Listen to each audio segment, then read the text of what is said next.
sun bled red across the desert, painting the river in hues of fire. Cole Dawson crouched in the shadows of twisted mesquite, his eyes cold as steel, tracking the horizon for Jacob Kane, a bounty hunter forged in loss. He lived for vengeance, his heart locked behind a broken pocket watch. Then a scream tore through the dusk. Across the churning river, a woman thrashed against the current, her wrists bound, her body sinking into the froth. Fought the water with desperate grace, her soaked dress clinging to the curve of her hips, her breaths sharp, defiant. Cole's jaw tightened. A trap? Kane's bait? Yet his boots were already moving, splashing into the icy torrent. He hauled her to the bank, her trembling form pressed close, her wet skin warm under his calloused hands. Her eyes, wild with fear, locked onto his, pleading, piercing, pulling at something he'd buried deep. The river roared behind them, hungry for secrets. Could a man who'd sworn off mercy risk everything for a stranger? If this tale of grit and redemption stirs you, hit that like button, drop a comment letting us know where you're watching from, and subscribe to Ride Along for more. The fire crackled in the shallow cave, its glow dancing on the damp stone walls. Cole Dawson knelt beside the trembling girl he'd pulled from the river, her breath still ragged, her eyes darting like a cornered doe. Lily, she'd whispered her name, her voice soft but unbroken. Her soaked dress hugged the curve of her waist, the thin fabric near translucent against her skin, and Cole forced his gaze to the flames. He wasn't here to care. He was here for Jacob Kane, the man who'd carved a wound in his soul years ago, leaving only a broken pocket watch to mark the loss of his sister, Sarah. "Your trouble," he muttered, tossing a stick into the fire. "Tell me why they threw you in that river." Lily pulled the blanket tighter around her shoulders, her fingers brushing the leather cord of her necklace, a keepsake from a mother long gone. "They wanted me dead," she said, her voice steady now, though her lips quivered. "I know where their gold is. Stolen from a military train. My brother, he betrayed me." Her words hung heavy, like dust settling after a stampede. Cole's eyes narrowed. Gold. Betrayal. Kane's work. This wasn't just a damsel in distress, it was a lead to his prey. But trusting her, that was a gamble he'd sworn never to take again. "You're lying," he said, his tone sharp as a blade. "Or you're bait." Her gaze snapped to his, fierce and unyielding. "If I'm bait, why am I shaking in a cave with you?" She leaned forward, the blanket slipping just enough to reveal the smooth line of her throat, her chest rising with each defiant breath.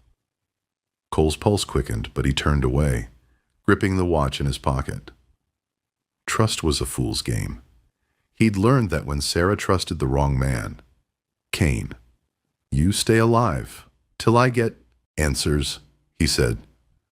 "Then you're on your own." The night deepened, and the cave grew smaller with every shared breath.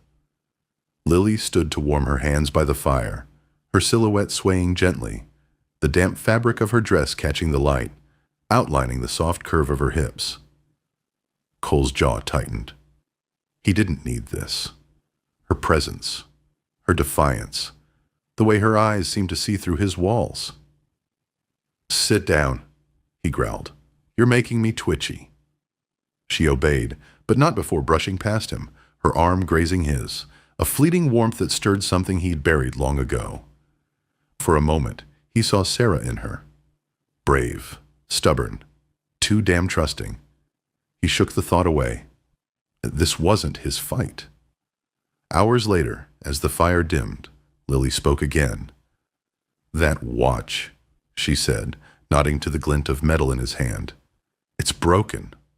Why keep it?" Cole's fingers froze. No one asked about the watch. No one dared. "It's none of your business," he snapped, but her eyes held his, soft yet piercing, like she could see the cracks in his armor. "My necklace," she said, touching the leather cord. It's all I have left of my ma. She said it'd keep me alive. Guess it did. Thanks to you." Her voice was quiet, but it hit like a bullet. Cole looked away, the watch heavy in his palm. He didn't save people. He hunted them. So why did her words burn? Dawn broke, painting the cave mouth in pale gold. Lily stirred, her hair falling loose, catching the light like a river of dark silk. She stood to fetch water from a nearby stream, her movements slow, deliberate. Cole's breath caught, a hunger he hadn't felt in years rising unbidden. He cursed under his breath, turning to pack their gear. She was a means to an end, nothing more. But as she returned, her fingers brushing his when she handed him the canteen, their eyes locked, hers searching, his guarded. For a heartbeat, he wondered what it'd be like to let someone in again.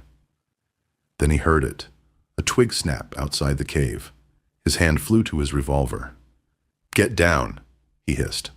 Lily dropped low, her body tense, her breath close enough to feel. The world outside was waking, and with it, the hunters. Kane's men were coming. The twig's snap echoed like a gunshot. Cole's revolver was out before Lily could blink, his body shielding hers in the cave's dim mouth. "Stay low," he whispered, his breath warm against her ear. Outside, the desert stirred, boots crunching on sand, a shadow flickering beyond the rocks. Kane's men. They'd sniffed out their trail. Cole grabbed Lily's wrist, her pulse racing under his grip, and pulled her deeper into the shadows. "We move. Now." They slipped out the back of the cave, the dawn's pale light barely touching the red dunes ahead. The Hong Mak stretched endless, a sea of dust and heat, but Cole knew it was no sanctuary. Every step screamed danger. They ran, Lily's boots kicking up sand, her breath sharp and quick. Her shirt, still damp from the river, clung to her back, outlining the taut curve of her spine as she matched his pace. Cole stole a glance, his chest tightening. Not from the run, but from her. She wasn't just a mark anymore. She was fire, stubborn and alive, and it burned him to look too long. "Keep up," he growled, more to himself than her. She shot him a look, her eyes flashing defiance, her lips parted in a way that made his throat dry. "I ain't slowing you down," she said, her voice low, daring. By noon, the sun scorched the earth, turning the air to a shimmer. They found shelter under a jagged outcrop, its shade a fleeting mercy. Lily sank to her knees, her chest heaving, sweat tracing a slow path down her neck, pooling at the base of her throat where her necklace hung. Cole handed her the canteen, his fingers brushing hers, lingering a heartbeat too long. She looked up, her gaze locking with his, heavy with something unspoken. "You don't trust me," she said, not a question. He didn't answer, just watched her tip the canteen back, water spilling over her lips, a single drop sliding down her chin. He wanted to catch it, to feel the warmth of her skin again, but he turned away, his hand tightening on the watch in his pocket. Trust was a chain he'd broken long ago. They moved again, the desert relentless, but the tension between them grew thicker than the heat. At dusk, they stopped at an abandoned shack, its walls splintered, the air thick with the scent of old wood and dust. Lily brushed past him to check the windows, her hip grazing his thigh, a spark that made him stiffen. "Clear," she whispered, turning to face him, too close. Her breath was warm, her eyes searching his, and for a moment, the world shrank to just them. Cole's hand moved to her arm, his thumb tracing the curve of her elbow, her skin soft under his calluses. She didn't pull away. Instead, she stepped closer, her fingers brushing his chest, tugging at the edge of his shirt. His breath hitched as she leaned in, her lips inches from his, her body pressing closer, the heat of her seeping through his clothes. He could feel her heartbeat, fast and wild, mirroring his own. His hand slid to her waist, fingers digging into the soft curve above her hip, pulling her against him. Her shirt slipped up, revealing a sliver of skin, smooth and flushed. "Cole," she whispered, her voice a plea, a challenge. Then a creak, sharp, wrong. The watch in his pocket seemed to pulse, a ghost of Sarah's voice whispering duty, not desire. He froze, his grip loosening. Lily's eyes widened, but before she could speak, a shadow moved outside. Cole shoved her behind him, drawing his revolver. The door burst open, and a man, tall, scarred, one of Kane's, stood there, pistol raised. "Found you," he sneered. Cole fired, the shot deafening, and the man fell, but hoofbeats thundered outside. More were coming. "Run!" Cole barked, grabbing Lily's hand. They bolted into the night, the shack fading behind them as bullets whined past. Lily's fingers tightened in his, her breath ragged but steady. She wasn't just running. She was fighting, her knowledge of the land guiding them toward a narrow canyon. "This way," she gasped, leading him through a maze of rock and shadow. Cole followed, his heart pounding not just from the chase, but from the woman beside him, who was no longer just a secret to keep. She was a reason to keep going. The canyon walls loomed like silent judges, their shadows swallowing Cole and Lily as they ran. The night was alive with danger. Hoofbeats echoed behind, Kane's men closing in like wolves on a blood trail. Lily led the way, her steps sure, her knowledge of the land a lifeline. Her shirt, torn at the sleeve, bared the smooth curve of her shoulder, glistening with sweat as she darted through the narrow pass. Cole followed, his revolver heavy in his hand, his eyes flicking between her and the darkness. She was no longer just a secret to protect. She was a spark, threatening to ignite a heart he'd thought long dead. They ducked into a shallow alcove, the rock cool against their backs. Lily's chest rose and fell, her breath close, her eyes locked on his in the moonlight. "They're close," she whispered, her voice a low hum that stirred him. Her fingers brushed his arm, steadying herself, and Cole felt the heat of her touch sear through him. He wanted to pull her close, to lose himself in the fire of her gaze, but the weight of his broken watch anchored him. Sarah's face flashed in his mind, her trust, her death, Kane's betrayal. He couldn't falter now. "Stay sharp," he said, his voice rough, pushing her hand away.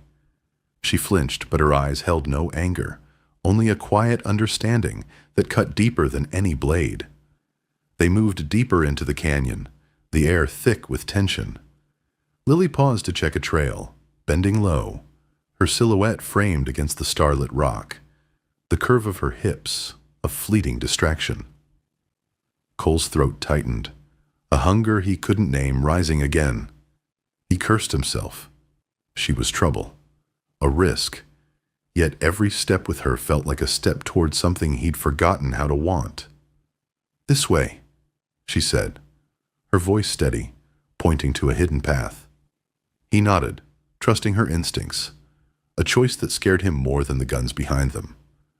The path led to a crumbling ridge, the only way out. They climbed, Lily's hands gripping the rock, her body taut and graceful. Cole stayed close, his hand brushing her waist to steady her, their breaths mingling in the cool night air. At the top, they paused, her face inches from his, her lips parted, her eyes searching. His hand lingered on her, fingers tracing the edge of her belt, the leather warm from her skin. She leaned closer, her breath catching, and for a moment he let himself imagine giving in, her body pressed against his, her warmth chasing away the cold inside him. His fingers tightened, pulling her near, her scent of sweat and wild sage flooding his senses. "Cole," she murmured, her voice a spark in the dark. He tilted her chin up, their lips a whisper apart, the world fading to nothing but her. A bullet ricocheted off the rock, shattering the moment. Cole spun, shoving Lily behind him as Kane's men appeared below, their lanterns casting jagged shadows. "Dawson!" one shouted, his voice a snarl. "Hand over the girl or you both die." Cole's grip on his revolver tightened, but Lily's hand found his, her touch a quiet strength. "I know the gold's hiding place," she whispered. "You can still walk away." Walk away. Deliver her to Kane. End his hunt. But the thought twisted like a knife. He'd sworn to live for vengeance, but now, looking at her, he saw more than a means to an end. She was a chance to be more than the man he'd become. The ridge trembled under a barrage of gunfire. Cole fired back, his shots precise, dropping one man into the dust. Lily grabbed a fallen rifle, her hand steady, her aim true, as she fired beside him. They were a team now, bound by survival. The enemy closed in, forcing them to a narrow ledge overlooking a ravine. No way out. Cole's eyes met Lily's, her face fierce, her necklace glinting like a star. "You don't have to die for me," she said, her voice breaking. He thought of Sarah, of the watch he'd carried too long, of the man he'd been. "I ain't dying," he said, a grim smile tugging his lips. "But I ain't leaving you either." A shout below. Kane himself, his voice cold as death, calling Cole's name. The final reckoning was here, and the canyon held its breath. The canyon's ledge was a trap. The ravine below, a gaping maw. Cole Dawson and Lily Harper stood back to back, their breaths ragged, revolvers spitting fire into the night. Kane's men swarmed, their bullets chipping stone, their lanterns slashing the dark. Lily's rifle cracked, her aim steady, her hair whipping across her face like a storm. Cole fired, dropping a shadow, but the odds were grim. "We can't hold him," Lily shouted, her voice fierce, her fingers brushing his arm as she reloaded. Her touch was a spark, reigniting a hunger he'd fought to bury. But Kane's voice cut through, cold as iron. "Dawson, you're done." The man himself stepped forward, his pistol gleaming, his eyes locked on Lily. "She's mine, now." A bullet grazed Cole's shoulder, pain searing through him. He stumbled, and in that split second Kane's men surged. Lily spun, firing, but a brute tackled her, wrenching the rifle from her hands. Cole roared, lunging, but a second man clubbed his back, sending him to his knees. "Run, Lily," he growled, but she was already being dragged down the canyon's slope, toward the river's roar. Kane's laugh echoed as Cole scrambled up, blood dripping, his revolver still clutched tight. The riverbank loomed ahead, its waters black and churning under the moon's pale stare. Lily stood defiant, Kane's gun pressed to her temple, her eyes burning into Cole's, fearless, pleading, pulling at the cracks in his soul. "You want her, Dawson?" Kane sneered. "Drop your gun, or she's dead like your sister." Sarah's face flashed, her smile, her trust, stolen by this man. The broken watch in Cole's pocket weighed heavy, a chain to his past. Vengeance had been his only path, but Lily's gaze held something else, a chance to be more. Her shirt was torn, her chest heaving, the leather cord of her necklace glinting like a beacon. "Don't do it, Cole," she whispered, her voice steady despite the steel at her head. "You're not him." Her words hit like a bullet, shattering his resolve to kill. He lowered his gun, but his eyes never left Kane's. The night exploded. Cole dove, tackling Kane into the mud, the pistol skittering away. Fists flew, blood sprayed, the river lapping at their boots. Lily broke free, grabbing a fallen knife, her movements swift, cutting down a man who lunged at her. She and Cole fought as one, their breaths sinking, their bodies brushing in the fray, her hand grazing his chest, his arm shielding her. Kane rose, snarling, his knife slashing Cole's side. Pain burned, but Cole's rage was colder. "For Sarah," he growled, but Lily's cry stopped him. "For you, Cole!" She fired, her shot grazing Kane's arm, giving Cole the edge. He pinned Kane down, the river's edge slicked beneath them. The watch fell from his pocket, glinting one last time before sinking into the water, a final goodbye to his past. Cole's fist ended it, leaving Kane broken in the mud. Dawn crept over the horizon, painting the river gold. The gold was secured, Kane's men gone, the fight done. Lily stood close, her fingers tracing the blood on Cole's arm, her touch soft, electric. "You didn't have to choose me," she said, her eyes searching his, warm with something deeper than gratitude. He wanted to pull her close, to let her fire burn away his scars, but she stepped back, her necklace catching the light. "I can't stay," she said, her voice cracking. "The gold will bring more trouble. You deserve a life, Cole." She pressed the leather cord into his hand, her fingers lingering, then slipped a letter into his pocket. "Find your reason to live. You gave me mine." She turned, her silhouette fading into the morning mist. Cole stood alone, the river calm now, reflecting a new day. The necklace in his palm was warm, a piece of her he'd carry always. The man who'd hunted vengeance was gone, washed away by the river that gave him a reason to live. If this tale of grit and heart stirs your soul, hit that like button, subscribe for more wild rides, and maybe drop a super thanks to keep these stories blazing. Tell us where you're watching from. We're listening.